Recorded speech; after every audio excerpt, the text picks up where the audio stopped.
Hello everyone, welcome to only GS master class. आप सभी का हार्दिक स्वागत है।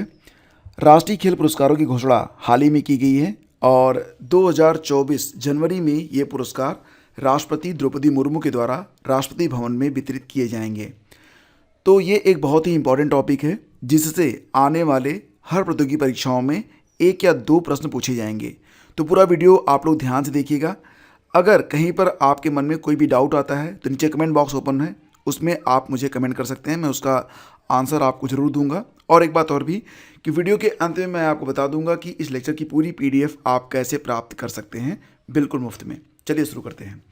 राष्ट्रीय खेल पुरस्कार 2024। देखो फ्रेंड्स, ये भारत का सर्वोच्च खेल पुरस्कार भी होता है। तो एग्जाम में कई बार पूछा जाता है कि भारत का सर्वोच्च खेल पुरस्कार कौन सा है, तो इसका आंसर रहेगा मेजर ध्यानचंद खेल रत्न पुरस्कार। आपको बता दें कि इसे पहले राजीव गांधी खेल रत्न पुरस्कार के नाम से जाना जाता था।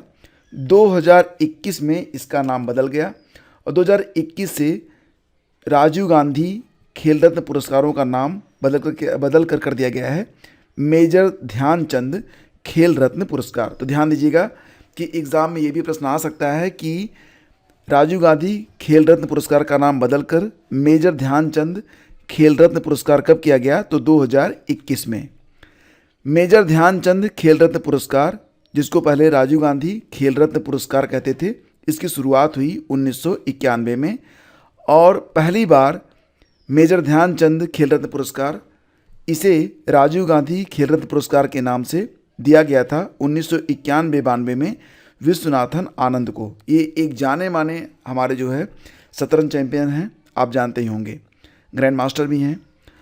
तो फ्रेंड्स, एक बात और भी कि जो अर्जुन पुरस्कार हैं इनकी शुरुआत खेल रत्न पुरस्कारों से बहुत पहले हो चुकी थी। तो अर्जुन पुरस्कारों की शुरुआत कब हुई है, तो 1961 से ही अर्जुन पुरस्कार नियमित तौर से प्रदान किए जा रहे हैं। आपको बता दें कि राष्ट्रीय खेल पुरस्कार 2023 की घोषणा कर दी गई है। जनवरी 2024 में राष्ट्रपति द्रौपदी मुर्मू के द्वारा इन पुरस्कारों का जो वितरण होगा, यानी कि इनको प्रदान किया जाएगा राष्ट्रपति भवन नई दिल्ली में। तो क्वेश्चन है कि राष्ट्रीय खेल पुरस्कार की घोषणा कौन सा मंत्रालय करता है। इसका उत्तर होगा युवा कार्य और खेल मंत्रालय। वर्तमान में हमारे युवा कार्य और खेल मंत्री कौन है, अनुराग सिंह ठाकुर हैं, याद रखिएगा, इंपॉर्टेंट है।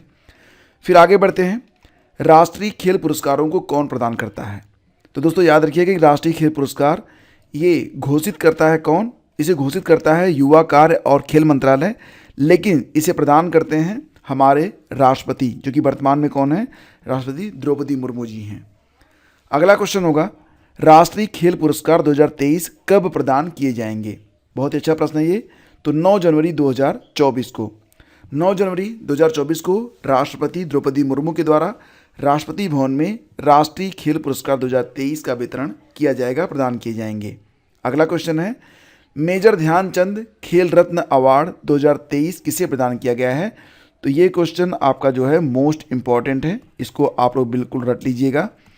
मेजर ध्यानचंद खेल रत्न अवार्ड यानी कि मेजर ध्यानचंद खेल रत्न पुरस्कार 2023 ये संयुक्त रूप से दिया गया है चिराग शेट्टी और सात्विक साईराज रैंकी रेड्डी को। किसको, चिराग शेट्टी और सात्विक साईराज रैंकी रेड्डी को। दोनों ही बैडमिंटन के जाने माने खिलाड़ी हैं और पुरुष युगल के रूप में खेलते हैं। ध्यान रहे कि मेजर ध्यानचंद खेल रत्न अवार्ड ये खेल के क्षेत्र में दिया जाने वाला सर्वोच्च पुरस्कार है, जैसा कि शुरू मैंने आपको बताया, और यह पुरस्कार 4 वर्षों की अवधि में खेल के क्षेत्र में शानदार और उत्कृष्ट प्रदर्शन के लिए प्रदान किया जाता है। पुरस्कार राशि कितनी होती है, तो 25 लाख रुपए होते हैं। इसमें एक पदक दिया जाता है, साथ ही साथ एक सम्मान पत्र भी। दोस्तों, चिराग चंद्रशेखर शेट्टी, ये पूरा नाम है चिराग शेट्टी का, जो कि मुंबई के निवासी हैं, और सात्विक साईराज रैंकी रेड्डी ये कहाँ के हैं, तो ये आंध्र प्रदेश के हैं। तो 2022 का जो मेजर ध्यानचंद खेल रत्न पुरस्कार था, यानी कि पिछले साल का मेजर ध्यानचंद खेल रत्न अवार्ड, ये दिया गया था शरद कमल अचंता को, जो कि जाने माने टेबल टेनिस खिलाड़ी हैं। अब यहाँ पर हम बात कर लेते हैं चिराग शेट्टी और सात्विक साईराज की जो पुरुष युगल की जोड़ी है, उन्होंने जो महत्वपूर्ण उपलब्धियाँ हासिल की हैं। इंडोनेशिया ओपन 2023 में इस जोड़ी ने स्वर्ण पदक जीता। स्विस ओपन 2023 में जोड़ी ने स्वर्ण पदक जीता। कोरिया ओपन 2023 में जोड़ी ने स्वर्ण पदक जीता। चीन मास्टर्स 2023 में जोड़ी ने रजत पदक यानी कि सिल्वर मेडल जीता। बैडमिंटन एशिया चैंपियनशिप 2023 में जोड़ी ने स्वर्ण पदक। राष्ट्रमंडल खेल 2022 जो कि हुए थे बर्मिंघम इंग्लैंड में, इस जोड़ी ने स्वर्ण पदक जीता था। एशियाई खेल 2022 जो कि हुए थे हांगझाओ चीन में, जोड़ी ने स्वर्ण पदक जीता था। फ्रेंच ओपन 2022 पुरुष युगल में जोड़ी ने गोल्ड मेडल यानी कि स्वर्ण पदक जीता था। ध्यान दीजिएगा कि इन्हें वर्ष 2020 के लिए अर्जुन पुरस्कार भी प्रदान किया गया था। और फ्रेंड्स, अब बात करेंगे अर्जुन पुरस्कारों के बारे में। तो मैं आपसे पुनः आपसे प्रश्न करूंगा कि अर्जुन पुरस्कारों की शुरुआत कब हुई थी। अभी मैंने आपको बताया है, अगर आपको आंसर याद है तो नीचे कमेंट बॉक्स खुला हुआ है, फटाफट कमेंट करिए।